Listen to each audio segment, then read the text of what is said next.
आइए हमारे चैनल पर आपका स्वागत है। इतिहास का आगे का प्रश्न करेंगे।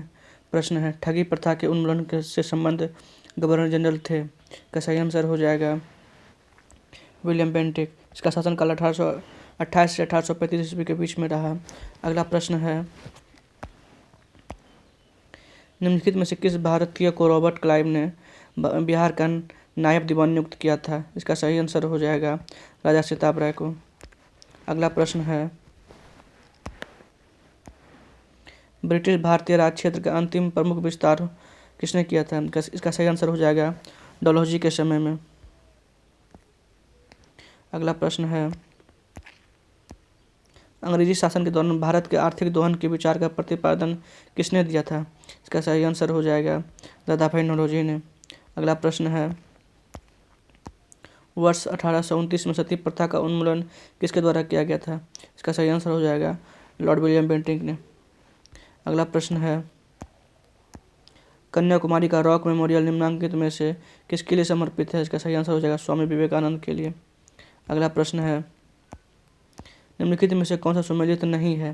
इसका सही आंसर हो जाएगा राजा राम मोहन राय का आदि ब्रह्म समाज। राजा राम मोहन राय का संबंध ब्रह्म समाज से रहा है। आदि ब्रह्म समाज का संबंध देवेंद्रनाथ टैगोर के साथ रहा है। अगला प्रश्न है, किस प्रदेश में ब्रिटिश के विरुद्ध बिरसा मुंडा का संचलन हो रहा था? इसका सही आंसर हो जाएगा छोटा नागपुर क्षेत्र में। अगला प्रश्न है, मोपला आंदोलन 1921 कहाँ हुआ था? इसका सही आंसर हो जाएगा मालाबार में।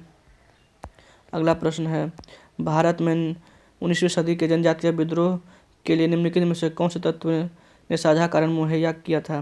इसका सही आंसर हो जाएगा जनजातीय समुदायों की प्राचीन भूमि संबंधी व्यवस्था का संपूर्ण विदारण के लिए। अगला प्रश्न है, निम्नलिखित वर्गों में से किसने 1857 के विद्रोह में भाग नहीं लिया था? इसमें से साहूकार और जमींदार ने भाग नहीं लिया था। इसका 2 और 4 दोनों हो जाएगा। अगला प्रश्न है, भारतीय सिविल सेवा में चुने गए पहले भारतीय का नाम क्या था? इसका सही आंसर हो जाएगा सत्येंद्रनाथ टैगोर। अगला प्रश्न है, भारत में लॉर्ड कर्जन के प्रशासन की तुलना औरंगजेब से किसने की थी? इसका सही आंसर हो जाएगा गोपाल कृष्ण गोखले ने। अगला प्रश्न है, महाराष्ट्र में गणपति उत्सव आरंभ करने का श्रेय किसको प्राप्त है? इसका सही आंसर हो जाएगा बाल गंगाधर तिलक को। इसने गणपति और शिवाजी दोनों उत्सव मनाया था। अगला प्रश्न है, किस अधिवेशन में होम रूल समर्थक अपनी राजनीतिक शक्ति का सफलतापूर्वक प्रदर्शन कर सकें? इसका सही आंसर हो जाएगा कांग्रेस का 1916 का लखनऊ अधिवेशन में। इसकी अध्यक्षता अंबिका चंद्र मजूमदार ने की थी। इसी में कांग्रेस और मुस्लिम लीग दोनों ही साथ हुए थे। अगला प्रश्न है, भारतीय स्वतंत्रता संग्राम के संदर्भ में 16 अक्टूबर 1905 को निम्नलिखित कारणों में से किसके लिए प्रसिद्ध है? इसका सही आंसर हो जाएगा इस दिन आधिकारिक रूप से बंग भंग लागू हुआ था। बंगाल विभाजन इसी दिन आधिकारिक रूप से हुआ था। अगला प्रश्न है, कांग्रेस ने भारत छोड़ो आंदोलन का प्रस्ताव किस वर्ष पारित किया था? इसका सही आंसर हो जाएगा 1942 में। अगला प्रश्न है, कायदे आजम किसने कहा था?